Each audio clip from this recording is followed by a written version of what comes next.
we hope to discuss it a little bit later. And now we are welcoming our fourth speaker, Torgeir Fjeld, with presentation A Silent Trace, introducing Wolfgang Schirmacher's philosophy of the future.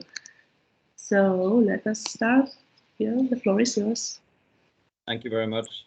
Okay, so this is going to be a little bit different than the format that has become the commonplace here. But okay, so this is going to be a lot about Martin Heidegger, who is a very famous philosopher. But it's of course obvious that many people here are not specialist philosophers. So let me just preface the paper with this short note. Yeah. Martin Heidegger, he was a German philosopher who became famous for his book Being and Time. That was published in 1927. Then what happened was that he joined the National Socialist Party in Germany. And then when they took power in 1933, he was made rector of Freiburg. So he became Hitler's rector. Yeah. In 1945, Heidegger was removed from his post after the Allies had won the war and interrogated, and during this time, he tried to put an end to his own life. You know.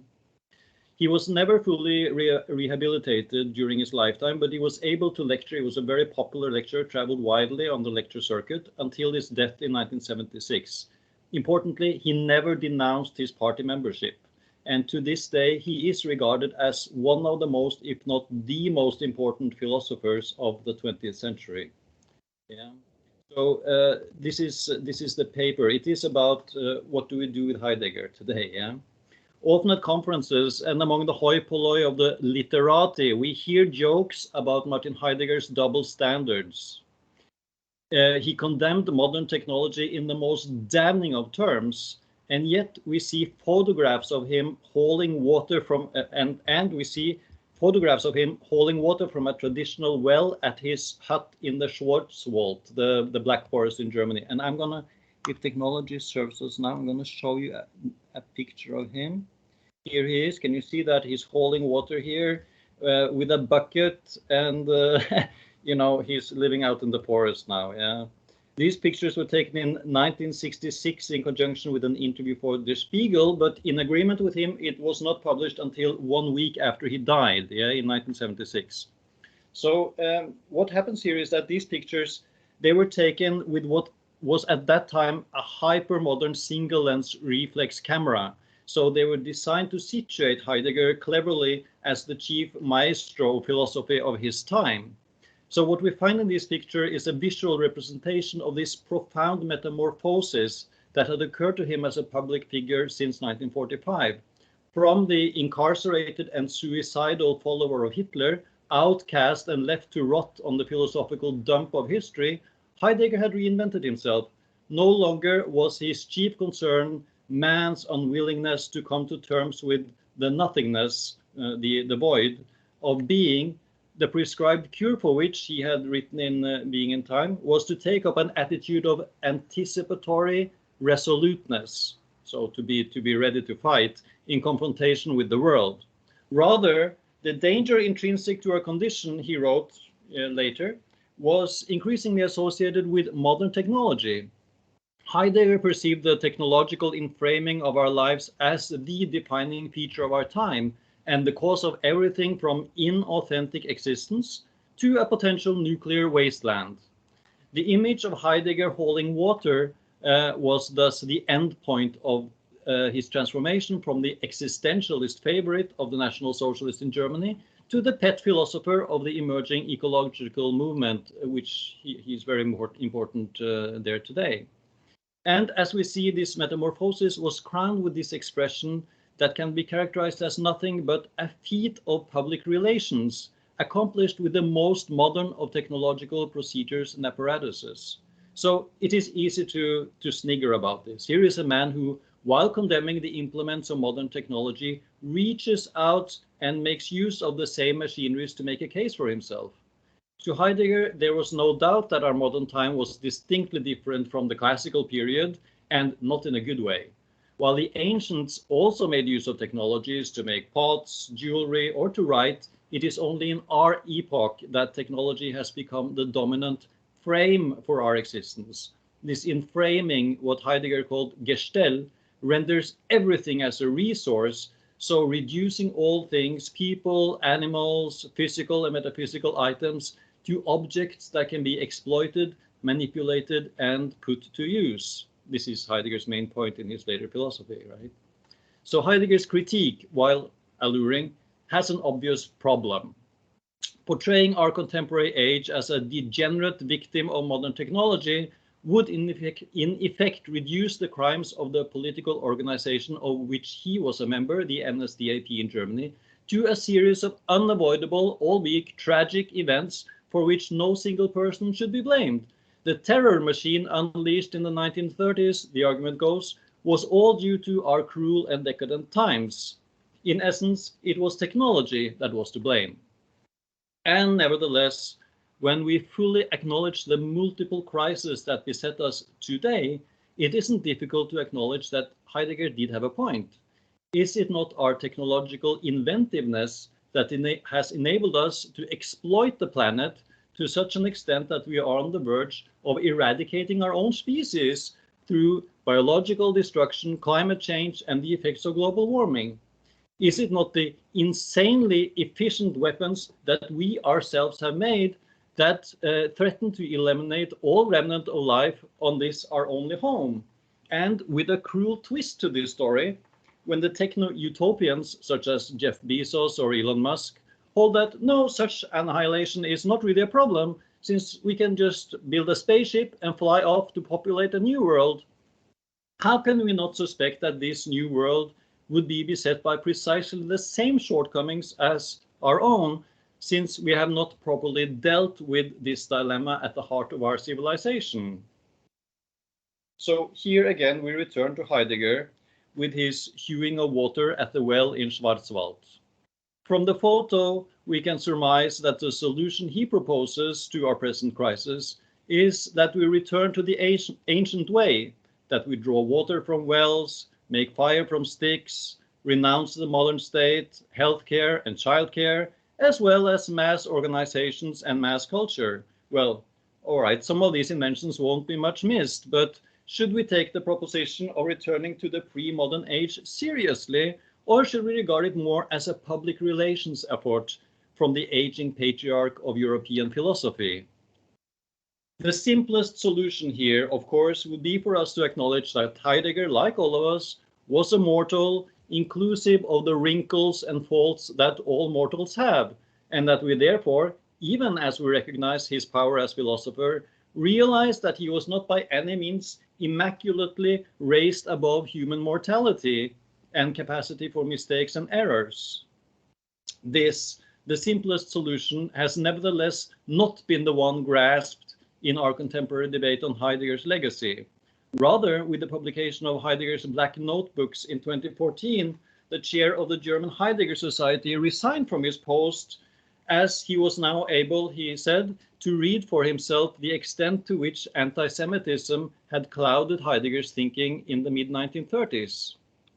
It is not difficult to understand the impulse of throwing Heidegger's texts onto the fire when we learn for the first time of the philosopher's vile passion directed against minorities and foreigners. However, this trend in Heidegger scholarship has been around for decades. And the problem with the proposition that in order for us to read a philosopher's texts, and in order for us to learn anything from them, we must also condone his values and act, is that we must then equally consign to the flames the works of a slaveholder, such as Plato, a misogynist of Schopenhauer's caliber, and indeed an anti-Semite, as Heidegger often was, particularly in the 1930s. Okay, so now, whether or not Jacques Lacan, the French psychoanalyst who saw himself as the chief successor of Sigmund Freud in France, was aware of Heidegger's more unsavory attitudes is not known, but he is likely to have been well aware of Heidegger's NSDAP membership. People knew at that time he was a Nazi. In spite of this, Lacan found in Heidegger's philosophy the seed of his own theory of the subject, an absolutely essential addition to psychoanalysis after Freud. When we talk today about the split, or in Lacan's terms, the barred subject, this is a sense of a subject that is to a crucial extent shut out from itself. Yeah? And this notion of subjectivity emerges directly from Heidegger's idea of the existent, as Heidegger called it in a famous essay called Letter on Humanism. So in other words, if we are to cleanse psychoanalysis of everything that can be referred back to Heidegger, we would have to undo this most essential notion in Lacan. And a similar stance to that of Lacan is what we find in the work of Wolfgang Schirmacher. And you could say that European Graduate School, which Schirmacher founded, a very important private university in Switzerland, is founded on this very attitude to Heidegger. So while Schirmacher acknowledges that Heidegger's view on technology can lead down a hopelessly reactionary path and to a rejection of all invention and social change, there is nevertheless an unmistakable corrective point to be taken from the claim that buried in the heart of progress is a dark and destructive impulse. For this reason, and against the techno-utopians, it should be clear that that technological and social progress in itself will not save us from the human-made disasters, the catastrophes that we have brought upon ourselves. We can't just build a spaceship and fly away from them. Something else and more is required, and Schirmacher's way to demonstrate this non-necessary character of technology is to change the non-necessary character of technology. Relation between technology and change is non-necessary. And the way he does that is to redefine its most essential characteristic from the temporal and epochal. Heidegger referred to this as the technological epoch, to the evental. So it has to do with the event. Okay, so now as was the case with, hang on, let's see, are we still on, right. So again, as was the case with the subject we have discussed earlier, this sense of the event is derived from Heidegger and his notion of Ereignis. Yeah? So the point for Schirmacher is to approach technology in a way that radically differs from the one we associate with technological utopianism, a view that perceives technologies as crafts and as means to an end. So against this utilitarian or instrumental approach to technology, Schirmacher takes the essential part of technology to be its non-willed character. The event in this sense, the Ereignis, is something more like a happening than a contest. It stands for something that can take place without our willing and without our comprehension, like the rustling of leaves as a gust of wind tickles a tree, the way the sun illuminates a clearing in the forest, or as Friedrich Hölderlin put it in Heidegger's favorite poem, Homecoming, the exuberant display we get when the sparkling snow is full of roses. It is in this sense a happening, an experience, an involuntary act of breathing, that we should grasp the event in the relevant sense. So what does this sense of event mean for subjectivity? To Heidegger, existence was a term that was mustered in distinction to a subjectivity marked by intentionality. In one well-known explication of the term, he emphasized the essentially caring character of the subject, and then goes on to say that our being occurs essentially as thrown. It unfolds essentially in the throw of being as the fateful sending. Okay, so this is, some people call it Heideggerian poetry, but let's just unpack it a little bit, yeah? What we have here is this radical emphasis on those things we cannot control. We are thrown into the world without any sense of intention or purpose prior to the event, and the unfolding of our lives is marked not by our own intentionality, but by a fate that is sent to us, that is our destiny. It is this man outside himself that became the famous de-centered subject of psychoanalysis after Lacan, and again, this evental or hermeneutic shift in subjectivity has a clear trace we will now see at the end in Schirmacher's philosophy. So what we have is Schirmacher's Homo Generator, what he himself has called his most central concept. This is a new man of philosophy. It is a creature that enjoys life without knowing why, and who acts without believing in the principles behind our actions. In other words, what we have is a subject that is essentially detached from intentionality, Okay, so the sun is coming home, so we will see if we can complete this. The subject is detached from intentionality, and the subject's acts and beliefs are at a radical disjunction. We act, we believe, but they don't necessarily hang together. We have seen how Schirmacher took us beyond the epochal perspective of a technological age, a time marked by Gestell or technological enframing, to a view of technology as event, with the notion of technology that includes our techniques of breathing, eating, perceiving, and so on. All these are technologies for Schirmacher. And here again, Schirmacher moves us beyond what we may somewhat ungenerously call Heidegger's romanticism. Yeah? While Heidegger found our most significant moments to be those when we experience being outside ourselves, our ecstatic divinations, if you wish, Schirmacher's Homo Generator provides us with a way to live precisely when we do not have such profound experiences in our everyday lives, right? So in this way, Schirmacher complements Heidegger's formula for the good life. If Heidegger's was built as a critique against an ethics based on utilitarianism, positivism, and intentionality, finding instead the purposelessness, the revelatory, the involuntary as beacons of knowledge, Schirmacher provides a supplementary point that we cannot remain at this kind of peak of insight, this revelatory moment, right? So Homo Generator provides us with this formula to operate, this is a quote, invisible to our sensor and beyond good and evil, thus putting on in this what we can call this sacred zone of ineffable experiences, while also furnishing us with the tools to preserve what he calls our human sanity.